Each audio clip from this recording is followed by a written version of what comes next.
वो चार लोग। लेखक प्रणव शर्मा। परिचय। नमस्ते, आपका हार्दिक स्वागत है। ये किसी राजा की कथा नहीं है। ये किसी महापुरुष, संत या इतिहास बदल देने वाले व्यक्ति की जीवनी भी नहीं है। ये कहानी है एक साधारण इंसान की, एक ऐसे आदमी की जिसने अपना पूरा जीवन एक छोटे से कस्बे में बिताया, जिसने कभी दुनिया जीतने का सपना नहीं देखा, लेकिन अपने हिस्से की दुनिया को थोड़ा बेहतर बनाने की कोशिश कभी नहीं छोड़ी। उसका नाम था माधव। माधव ने जीवन में बहुत बड़े फैसले नहीं लिए, लेकिन छोटे फैसलों को कभी हल्के में नहीं लिया।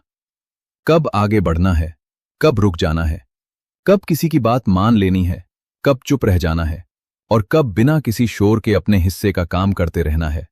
उसका पूरा जीवन इन्हीं छोटी छोटी बातों के बीच बीत गया। हम सबकी जिंदगी में भी कुछ ऐसी आवाजें होती हैं जो हर मोड़ पर हमारे साथ चलती हैं। कोई हमें आगे बढ़ने के लिए कहता है, कोई सावधान करता है, कोई बिना कुछ बोले बस देखता रहता है, और कोई ऐसा भी होता है जो बिना किसी पहचान या प्रशंसा की इच्छा के चुपचाप हमारे अधूरे कामों में हाथ लगा देता है। अजीब बात यह है कि हम अक्सर इन आवाजों को लोगों का नाम दे देते हैं। हम कहते हैं, लोग क्या कहेंगे।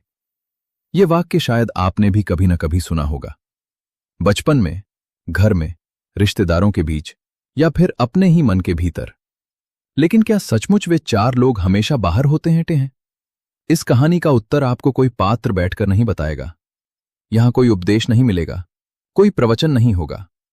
जीवन की तरह इस कहानी में भी अर्थ धीरे धीरे खुलेंगे।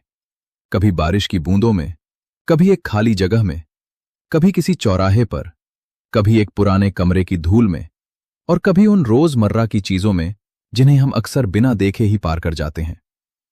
माधव भी इन सब का अर्थ एक ही दिन में नहीं समझ पाया। उसे भी पूरा जीवन लग गया। और शायद यही वजह है कि उसकी आखिरी सुबह, जब खिड़की के बाहर हल्की बारिश हो रही थी, कमरे में दवा की हल्की गंध थी, घड़ी अपनी धीमी चाल से चल रही थी और घर के लोग बिना आवाज किए उसके आसपास घूम रहे थे, तब उसने अपनी लगभग बुझती हुई आवाज में केवल एक सवाल पूछा। चार लोग आए?